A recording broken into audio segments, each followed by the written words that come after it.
Get Rich Education is brought to you by Norada Real Estate, Mid-South Homebuyers, and Ridge Lending Group. Welcome to Get Rich Education with Keith Weinhold, giving you information and ideas on the investment that has turned more ordinary people into millionaires and billionaires than anything else, and can provide you with more wealth and happiness than you ever thought possible. Now, here's your host, investor, entrepreneur, business owner, and educator, Keith Weinhold. Here it is. Hey, welcome to Get Rich Education, episode 156. This is your host, Keith Weinhold. Yes, your favorite slack-jawed act is back on track for another wealth-building week, and thank you for making it Monday with us.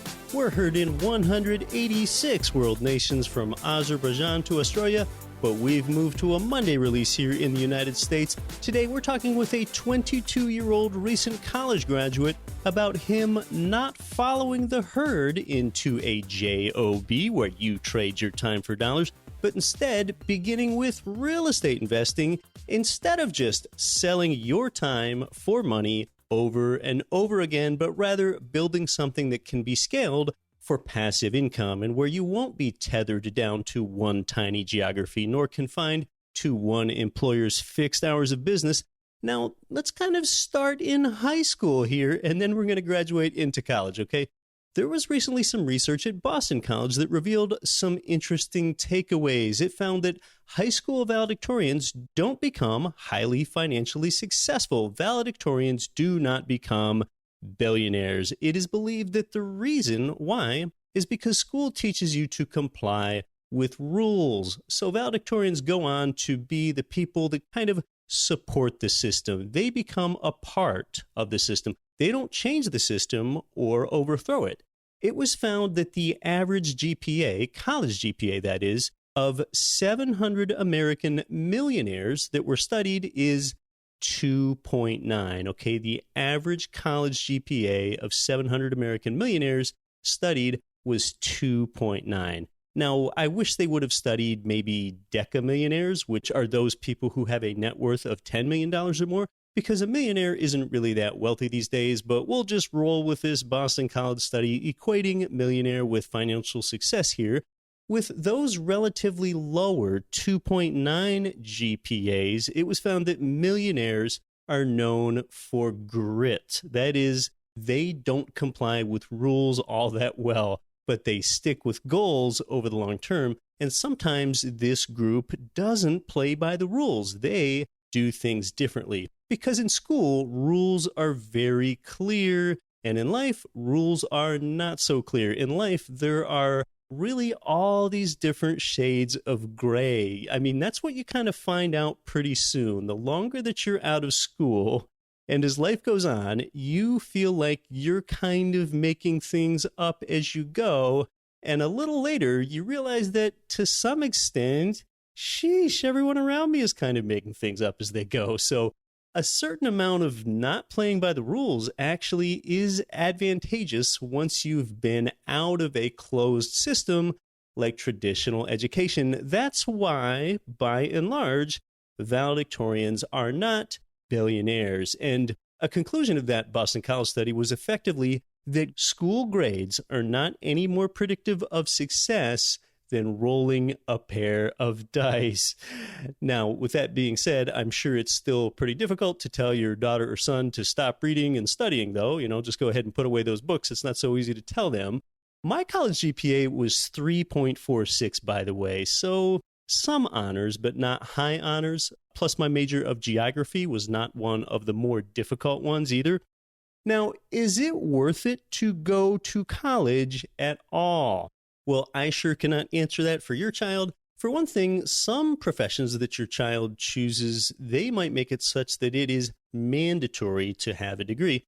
With American college tuition costs rising faster than the rate of inflation for quite a while now, do you know that among the 35 member countries of the OECD, the Organization for Economic Cooperation and Development, that the highest university costs of all of those 35 member nations are in the United States? Yes, they're higher here than they are in Chile and Japan and Australia and Italy and all the way down the list. And that holds true for both public and private universities. For both types, the United States was still the most expensive. I'll link you to that article in the show notes because it has some colorful graphs and things. But the message is, I don't know that you want to just default into assuming that college is really the right thing for your child without looking into it first. You know, kind of that old style of default is really that style of, well, this is just how people have always done it. It's that sort of thinking. It's that same faulty thinking that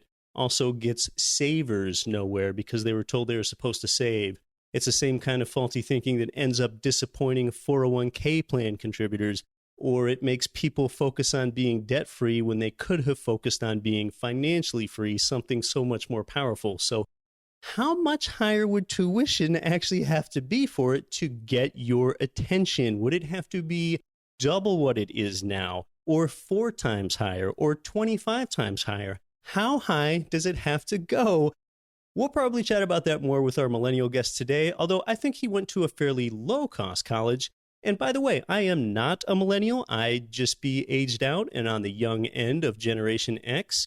With entrepreneurship, I think it comes down to being unemployed versus being unemployable in a sense. Okay, unemployed, that conjures up visions of some destitute person that really has no options. Unemployable, on the other hand, that actually describes me. And I think that today's guest is trending that way as well. I am my own boss and no one can employ me. That's unemployable. When you have the latitude and the options open to you from passive income, from real estate, you might just be unemployable too, or you might want to be.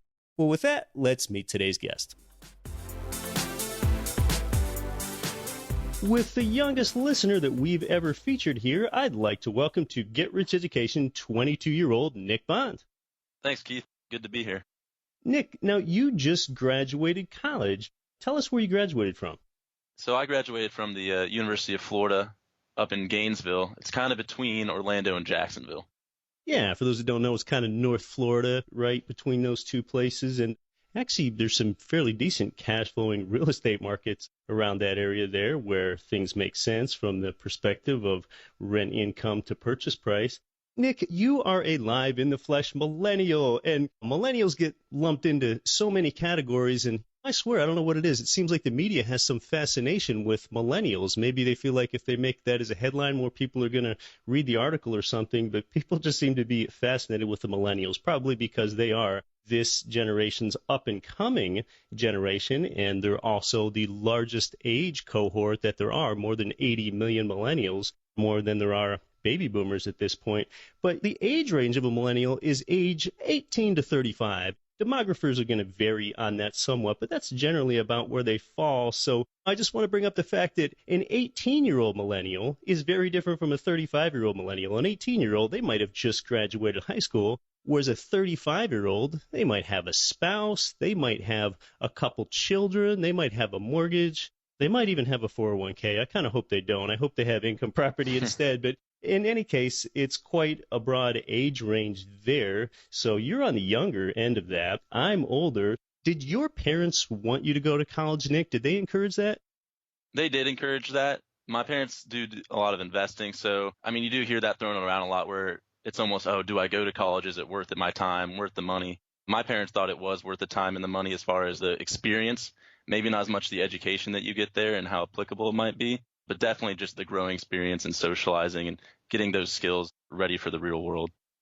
I tend to agree with that. I'm of the mind, however, that the price of a college education has gone up, even on an inflation-adjusted basis, while the value of a college education at the same time has gone down. But that still doesn't mean it's not worth going. And actually, I think that's about the right read on it, because you can get the education online a lot of places these days, like the Khan Academy, and you can get it nearly free, but you really can't replicate that experience. And that experience is more important for some people than others. I grew up in rural Appalachia, where basically everyone was a white person. So by going off to college, I got a significant cultural experience. So when you were in college, what was your major? I majored in mathematics and also minored in actuarial sciences. You're a recent graduate. You just graduated this year, so you still got that curriculum pretty fresh in your mind. Do you feel like your major prepared you for a job, like a regular workaday job, or if not a job, something that would produce income? So what are your thoughts there? My thoughts, I started out actually as accounting and finance and felt that those fields weren't as versatile as I'd like them to be. So that's why I ended up with mathematics. But I do feel like it did prepare me in the fact that mathematics is mostly about problem solving and people always need problems to be solved. So I just thought that that might be the best major for what I was trying to deliver to people was solving problems. Yeah, and successful businesses solve problems. So after college, did the very idea of a job, a workaday job, now did that even sound appealing to you, or were you thinking about any alternatives? It did sound appealing in the aspect that I wouldn't have to figure out what to do. Someone would just tell me what to do. But I would say, too, that just wasn't the right fit for me as far as flexibility and what I wanted to accomplish. So in the end, it didn't make sense for me. A lot of 22-year-olds feel like they do need to be told what to do. I was also 22 when I graduated college, and yeah, I sure didn't know what to do. And my parents encouraged me to go to college, and then they just sort of expected that I would get a job afterwards because they didn't come from an entrepreneurial family at all. But you do come from really an entrepreneurial family. In fact, your father's in real estate. So, I mean, was that some sort of influence in that you thinking that you don't need an everyday employee job? Oh, totally. I mean, probably halfway through my college years, my dad said, you shouldn't get a real job. So that was a major push as well. My mom, on the other hand, she didn't really like that as much. She's a little less risk adverse as far as investing and that type of thing. But they definitely have played a huge factor, and I could not be where I am without them. I love what your dad said. Repeat what he said. What was his quote? Definitely don't get an everyday job. Yeah, that's what he told me straight up. How often do you hear that from any parent? I love it. And yeah, I mean, there are differences between men and women, and sometimes women tend to be more toward the secure end of things. So it was probably good for you that you got a good blend of both from both your father and your mother. When one comes of age or they're about to come of age and they're 22 years old and you're trying to find your place in the world and you haven't really been out in the so-called real world, and you do feel like you need someone to tell you what to do because you don't know what to do next. And I think it's pretty common inclination for one to feel that way. A lot of your perspective comes from what are your friends doing? What are your peers doing? A lot of your pull and just where you feel you ought to be finding your place in the world has to do with what your peers and what your friends are doing when you're a 22-year-old recent college graduate. So when it comes to employment and income, and what kind of job position they have. What kind of things are your friends doing? A lot of them are working in either tech, recruiting, or consulting, and they're making around 40 to 90,000, so they're doing pretty well for themselves as far as entry level positions. But I mean, I couldn't be more proud of them, and they're doing really well. But they definitely thought I was a little crazy when I told them what I was going to do.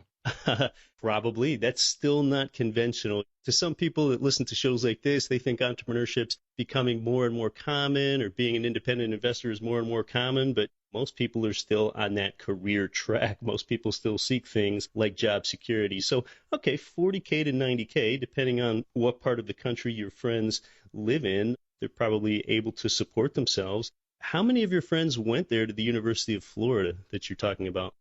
Practically all of them. One or two maybe that went to a different university, like private schools, but mostly all from Florida. Okay. And how many still live in that area, and how many have moved, and where have they moved? It's about 50-50. Some moved to San Francisco, Austin, Texas, Dallas, Texas, Raleigh, North Carolina, Charleston, South Carolina. So a lot of the Southeast and the South, but then that one friend over on the West Coast. Okay, so quite a few tech hotbeds that are in there. So they think that what you're doing is pretty different, and we're going to talk more about what you're doing in a moment. What about your friends? Are they saddled with student loan debt, just like a lot of millennials are? Yeah, so that's something that gets thrown around a lot, but we were fortunate enough that in Florida, we have such cheap tuition, especially going to an in-state school. Yeah. And then the fact, too, that we have a program in Florida called the Bright Futures Program, where if you do reach a certain level on your SAT and your GPA, at least when we were in college, you get 50% of your tuition covered by the state. That's pretty generous. So, yeah, maybe at a lower cost school there, they're not saddled with as much debt and they can get ahead because for some millennials, that really thwarts the formation of a down payment to buy their own home when they're so saddled with high student loan debt servicing. So that's pretty generous. Do your friends desire to own their own home at all? Do they desire to own their own principal residence? And do you? Yeah, I definitely do, as well as my friends. A lot of them are renting right now because they're starting their first jobs in the city and they just moved and they didn't really know the location, a lot of factors there. But a lot do plan to buy a house when I've been, encouraging them to. They seem like they might. Well, kind of turning the corner into more of what you're doing there, do your friends, do they even desire or want to purchase rental property? Or for like the average 22-ish year old, is that just so far down the road to them that they aren't even thinking about investing in real estate for income? Yeah, I would say a lot of them haven't really thought about it, but they do really like the idea that I think a lot of the community that invests knows the term house hacking. Yeah. As far as purchasing a house or a duplex and then renting out the extra side or the extra rooms to cover or even maybe a little on top of the mortgage payment. Yeah, and probably easier than ever to do with Airbnb for house hacking. Definitely. Yeah, it's interesting. Airbnb, that kind of started out as something where if someone had a spare bedroom in their home, oh, well, then they might use Airbnb for that. Or if they had a mother-in-law apartment in the back, well, they might use Airbnb because maybe they could get a better rate than they could with a long-term rental. But now you have people actually going in and buying a specific property just to hack that whole thing and have that form at an Airbnb nightly level rather than one for long-term renters. So there's just more alternatives there than there have been before. Yeah, I can imagine that, yeah, a lot of your friends, they're probably not even thinking about rental property, and often it makes sense to purchase rental property and then rent your own home, rent your primary residence. So tell us some more about what you are doing. You had your father, at least, that didn't make you feel obligated, that you have a workaday job. So that's opened up some time for you to get into some new opportunities. So tell us about that.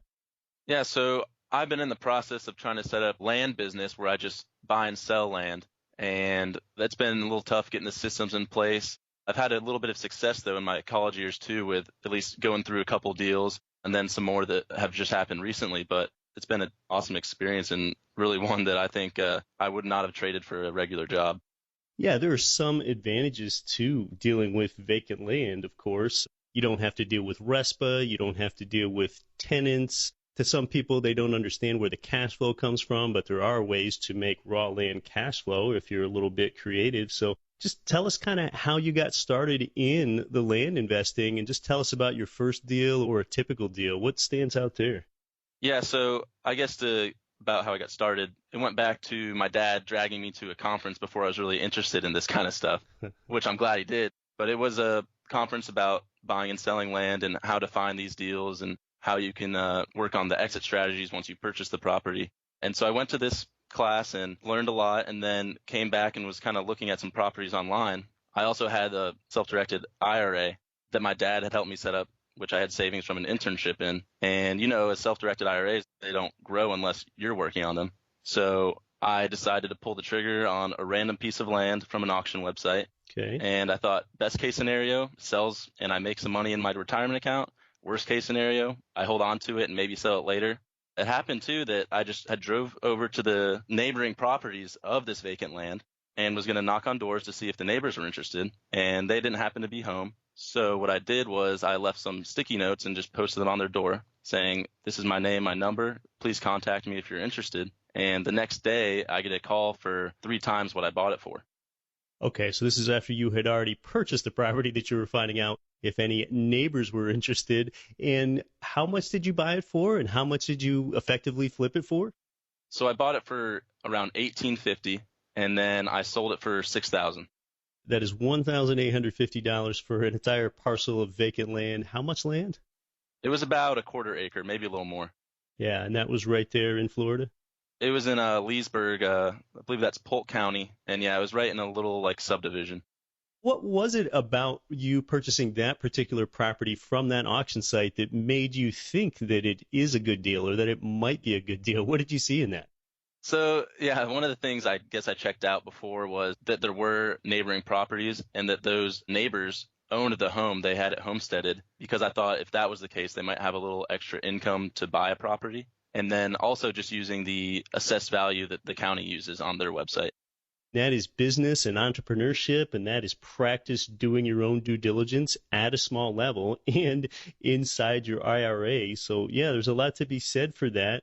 Any of your friends that have workaday jobs, do they know about that deal? Did they have any particular thoughts about your land deal? Yeah, they thought at first when I told them I was buying it that I was crazy. That was the first thing they said. And then when I came back and said, oh, I had sold it for $6,000, they started to think I was less crazy. Yeah, right. Well, for one thing, you're living at home? I am right now, yes.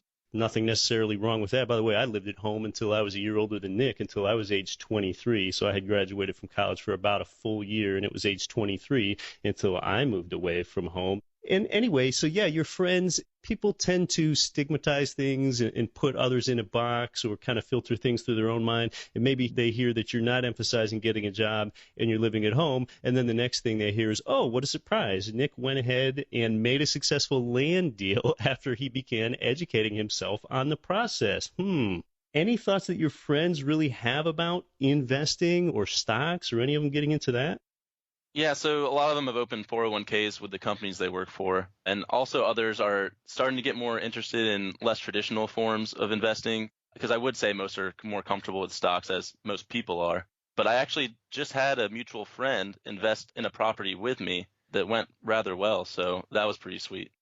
Oh, that's great. Yeah, when you get one of your friends in there and then you feel a little bit validated and then you're able to bounce ideas off of each other and cross-pollinate. That's a great way to get momentum. Well, we're going to come back and talk a bit more with 22-year-old Nick Bond about investing and sort of having a different mindset than most. You're listening to Get Rich Education. I'm your host, Keith Weinhold. Are you looking for a roadmap to financial freedom? If so, we have a solution for you. Norada Real Estate is offering a limited number of free strategy sessions to help you get out of the rat race. Learn how you can create wealth and build monthly passive income. To set up a time with one of our knowledgeable investment counselors, simply go to noradarealestate.com. That's NORADA realestate.com. Cash flow real estate investors, if you're looking for a mortgage loan with a company that specializes in investment property loans, it's Ridge Lending Group. They provide income property loans in almost every U.S. state. Ridge has worked with tens of thousands of investors and homeowners all over the country. In fact, with ethics and transparency, they've helped more people realize their dreams through real estate investing than any other mortgage lender in the country. Get started at ridgelendinggroup.com. This is Rich Dad, Poor Dad author Robert Kiyosaki. Listen to Get Rich Education with Keith Weinhold. And the reason I respect Keith, he's a very strong, smart, bright young man. Welcome back to Get Rich Education with our guest, 22-year-old recent college graduate Nick Bond. Nick, for one thing, you've been raised a little bit differently. You did have an entrepreneurial family, your father being an entrepreneur anyway. You were on the prestigious Real Estate Guys Investor Summit at Sea this year. I wasn't. I was there last year where I met your parents, so I didn't meet you there this year. But and for those that don't know, the Real Estate Guys Investor Summit at Sea, it's about an 8 or 9 day long summit of a really great group of maybe 150 to 200 pretty elite real estate investors. There's a pretty high price to pay to get on there, and you really have some of the best thought leaders like Chris Martenson and Robert Kiyosaki and Ken McElroy that present on the Real Estate Guys Investor Summit at Sea. And it's really just such a well-done event. When I was at the event last year, they did something like they dropped the tuition for people of about millennial age to a more reasonable price, because usually a ticket is maybe 8 to 10K, so they could bring in a few younger people and get some younger ideas. And I understand, Nick, that was a college graduation gift from your parents? Yes, it was. It was actually during college, too. And the funny thing I always tell people, and I also told the people on the cruise, was that I actually missed an exam in my real estate class to go on that cruise. Okay, but yeah, I'm sure you got more than sufficient education for that week plus that you were on the summit. Yeah, I mean, I probably gained more knowledge that week than I had in my whole semester of college. Yeah, I can imagine. It was back in the spring, so yeah, you probably did still have a couple months of college left at that point. So What do you see next for you? You know, you're starting to go down a route that's not the quote unquote traditional route. You're kind of not making money the end thing. When a lot of people get out of college, they ask themselves a question, what can I do to make money? What can I do to make money? And they jump into the first thing that makes money, even if that doesn't fulfill them. But I feel like you've got a mission that's bigger than money being the end thing. So why do you think you're going down this route? For two reasons. One, the financial independence. That's my main goal, is to see my expenses, kind of reverse engineer that into what do I need to buy that will produce income to meet those expenses. Yeah. And then two, really help other people. I feel that if I have that flexibility, I can help others in a significant way. One of those ways, I'm actually coaching at my old high school. I'm coaching soccer. And that's just a way I really think that I could give back to the community, and I wouldn't have had that opportunity otherwise. Yeah, I love it. You've opened up the time and flexibility so that you can do that. And yeah, it really needs to start with giving back or creating value somehow, because businesses are only successful to the extent that they create value for others. All right, so you've had this successful land deal, and you've basically started your own land investing LLC. I kind of have a few goals for that too, if I could share those. Yeah. One being, I want to make the business completely remote, where I can work anywhere in the world and still be getting the revenue from my business generated. And I'm trying to get that goal done by March, because I've heard of something called the remote living experience, where these people, group of 10 to 15, go to either Asia or Latin America, and they work together in these little remote spaces. And then I guess the second goal too is I'd like to have 75 deals done by the end of the year, or well, the end of when I started. So I guess next July. That kind of came from in a coaching right now with a group called the Land Geek. And one of the top guys there did 68 deals in his first year, and I would really like to beat him. Wow, that's great to have a goal like that, a longer-term goal and then a shorter-term goal. And, being what we like to call time asynchronous and geographically agnostic in your work, where you're kind of living this lifestyle through Google Drive and through Dropbox, a cloud-based lifestyle. And that's effectively what I do. And it's kind of paradoxical. When you and I are in real estate, we're based on purchasing an asset. For you, it's raw land. For me, it's more residential income property. We're buying an asset that's so based on location, but yet that helps allow us to be location independent, as I might just look at property statements for my property manager across the U.S. and outside the U.S. So it's something that's so geographically affixed to one point that enables us to be basically geographically diverse. And that's interesting. I didn't know that you were working with the Land Geek, Mark Podolsky, because the Land Geek, Mark Podolsky, appeared as a guest way back on episode 27 of this show. So that might be a resource that listeners want to check out if they want to know more about this. And I also appeared as a guest on the Land Geek, Mark Podolsky show. So anything else in particular that you're kind of learning from the Land Geek, or that's really a great technique with using raw land to create cash flow? Yeah, I think one of the best things that Mark Podolsky and the Land Geek emphasizes is systems, and getting a system in place to where you're automating your business and delegating, so you're not focused on the day-to-day operation, but you're more working on the business than in the business. And I think that's one of the most valuable things that he teaches.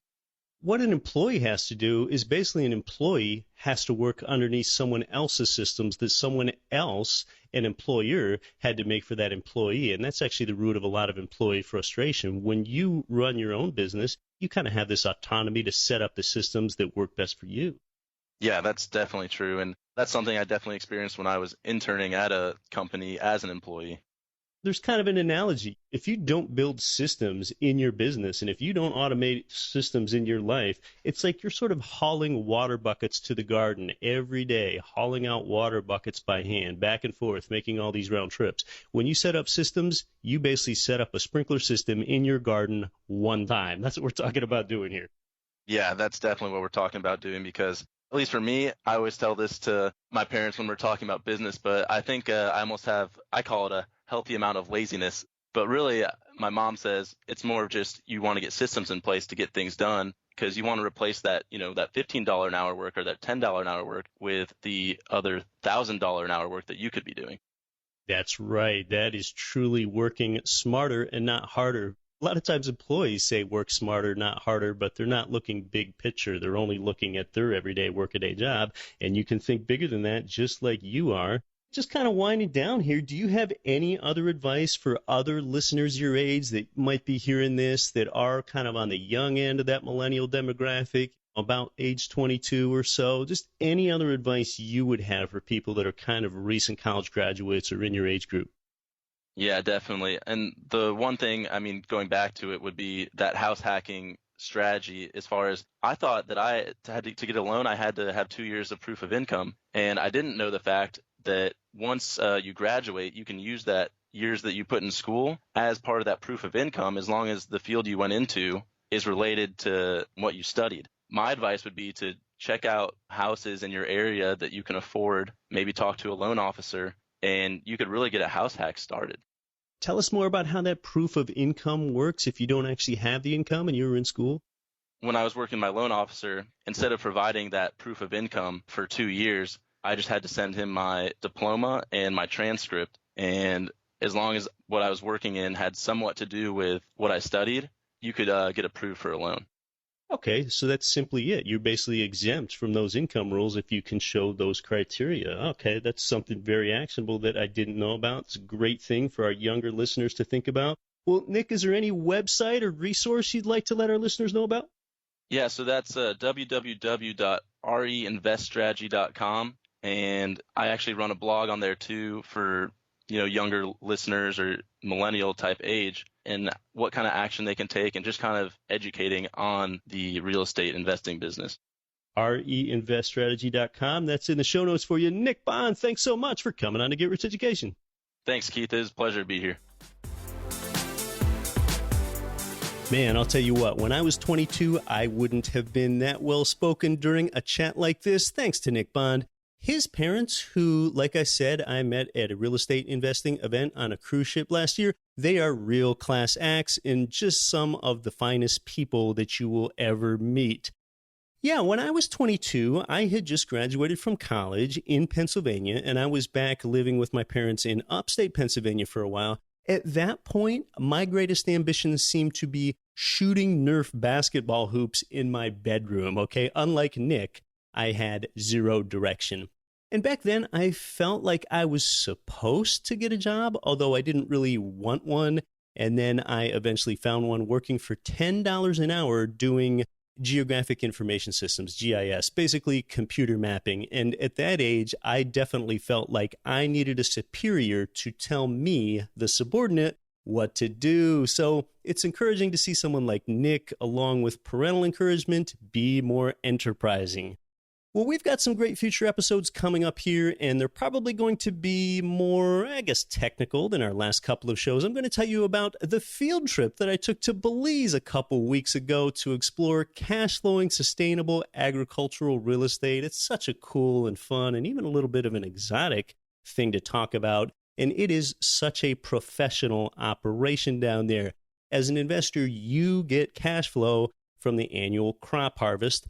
On another upcoming show, the director of the American Negotiation Institute is going to be here with us. We're going to talk about your best techniques for negotiating the best real estate deal that you possibly can so that you can get more of what you want out of a deal. And getting what you want doesn't necessarily mean that you're taking from someone else either. And then on another upcoming show, we're going to talk about how you can make one single-family home produce $10,000 of monthly cash flow. Yes, you heard that correctly. I want to see you get involved with actionable opportunity for increasing your passive income through, what else? Real estate investing, because that's the vehicle that's made more ordinary people wealthy than anything else. And everyday people like me that were born and raised in Appalachia could never find a prom date and never got great grades in school. Everyday people just like me. The best way for you to do that is by grabbing my email newsletter, which is and always has been 100% free. Stay in the loop. Keep up with the opportunity. What material is in the newsletter, you ask? Well, our newsletter subscribers recently learned about attractive financing options for what you can do when you've exceeded your 10 Fannie Freddie income property loans. It's exactly what you do on loans 11 and more. Get Rich Education newsletter subscribers will also learn about the next income property webinar, which will focus on Baltimore, Maryland. That's tomorrow night, actually, Tuesday evening, October 3rd. At worst, you'll learn about the art of that type of opportunity. To make sure that you don't pay the opportunity cost of missing out, you can grab the free newsletter at GetRichEducation.com. That's all you have to do. As always, we are coming back next week to help you build your wealth. For Get Rich Education's developers, John Collins and Marcus Whelan, sound engineer Vidran Jampo, web designer Nikon Roy, and special thanks to today's guest, Nick Bond, I'm your host, Keith Weinhold. Be sure to grab the free newsletter at GetRichEducation.com. Don't quit your daydream. You've been listening to Get Rich Education, telling you what the wealthy won't tell you about real estate and investing. Nothing on this show should be considered specific, personal, or professional advice. Please consult an appropriate tax, legal, real estate, financial, or business professional for individualized advice. Opinions of guests are their own. Information is not guaranteed. All investment strategies have the potential for profit or loss. The host is operating on behalf of Get Rich Education, LLC exclusively.